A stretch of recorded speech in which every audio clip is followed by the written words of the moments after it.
17 মে 2026 বা আজিৰ দিনটোত 1 টকা 20 পইচালৈ পেট্ৰলৰ দাম বাঢ়িলে। অথচ প্ৰধানমন্ত্ৰীয়ে কৈছিলে মেহেংগাইয়ে হটায়েংগে, মূল্যবৃদ্ধি ৰোধ কৰিম। 75 টকাৰ পৰা গৈ 101 টকা হ'ল। ডিজেলৰ দাম 8 মাৰ্চ 2014 তাৰিখৰ দিনা 58 টকা 40 পইচা আছিলে আৰু এতিয়া সেই ডিজেলৰ দাম 92 টকা 49 পইচালৈ বৃদ্ধি পালে। 92 টকা 49 পইচালৈ। এছপিজি গেছ চিলিণ্ডাৰৰ দাম 414 টকা আছিলে বিজেপি চৰকাৰ অহাৰ আগে মাৰ্চ মাহত, আৰু এতিয়া সেই এলপিজি চিলিণ্ডাৰৰ দাম 962 টকা। আৰু এই মুহূৰ্তত অৰ্থনৈতিক সংকটৰ সময়ত এটা গেছ চিলিণ্ডাৰৰ দাম 2500ৰ পৰা 3000 টকা পৰ্যন্ত বৃদ্ধি পাইছে।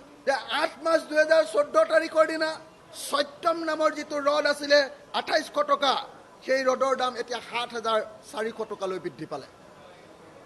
ভিআইপি ৰদৰ দাম 2800ৰ পৰা 7500 টকালৈ বৃদ্ধি পালে। দুৰ্গাপুৰ ৰদৰ 1 কুইণ্টেলৰ দাম 2900 টকাৰ পৰা 7600 টকালৈ বৃদ্ধি পালে। আৰু কামধেনু ৰদৰ দাম 1 কুইণ্টেলত 2929 টকাৰ পৰা 7800 টকালৈ বৃদ্ধি পালে।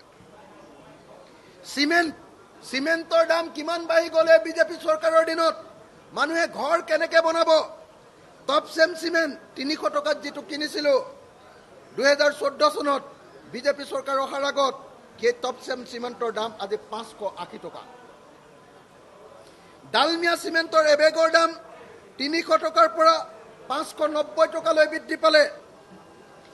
এটা ইটা হিমন্ত বিশ্ব শৰ্মা চৰকাৰ অহাৰ আগত ঘৰ বনাবলৈ এটা ইটা কিনিছিলোঁ 4 টকাত, আৰু এতিয়া হিমন্ত বিশ্ব শৰ্মা অহাৰ পাছত এটা ইটাৰ দাম 12 টকাৰ পৰা 14 টকালৈ বৃদ্ধি পালে। কেনেকৈ হ'বলৈ পাইছে?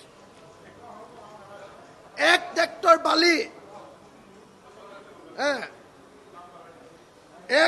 বালি 500 টকাত কিনিছিলোঁ, আৰু সেই ট্ৰেক্টৰ বালিৰ দাম এতিয়া 1500 টকালৈ 1400ৰ পৰা 1500 টকালৈ বৃদ্ধি পালে। 1 ট্ৰেক্টৰ পাথৰ 100 CM যিটো 1000 টকাত কিনিছিলোঁ, সেইটো এতিয়া 2000 টকালৈ বৃদ্ধি পালে। আপোনালোকে নিজে চাওক, ৰদৰ দাম বাঢ়িলে, চিমেণ্টৰ দাম বাঢ়িলে, বালিৰ দাম বাঢ়িলে, শিলগুটিৰ দাম বাঢ়িলে, পাথৰৰ দাম বাঢ়িলে, টিন পাতৰ দাম বাঢ়িলে, ৰঙৰ ঘৰত বনোৱা ঘনৰ টকোৱা ৰঙৰ দাম বাঢ়ি গ'ল। 150 টকাৰ ৰং, ঘৰৰ প্ৰাইমাৰ ৰং 1 লিটাৰত 150 টকা আছিলে, সেইটো এতিয়া 300 টকালৈ বৃদ্ধি পালে। প্লাষ্টিক পেইণ্ট আছিলে 350 টকা, সেইটো 600 টকালৈ বৃদ্ধি পালে। 1 লিটাৰ ইঞ্জিন মিঠাতেলৰ দাম আছিলে 90 টকা, সেই 90 টকা মিঠাতেলৰ দাম 210 টকালৈ বৃদ্ধি পালে। আৰু এনেকৈ 1 কেজি চুজি, আমি কোৱা যে চুজি, 1 কেজি চুজিৰ দাম 25 টকা আছিলে। হিমন্ত বিশ্ব শৰ্মা চৰকাৰ অহাৰ আগতে 1 কেজি চুজিৰ দাম 25 টকা আছিলে, আৰু এতিয়া 1 কেজি চুজিৰ দাম 110 টকাৰ পৰা 115 টকালৈ বৃদ্ধি পালে।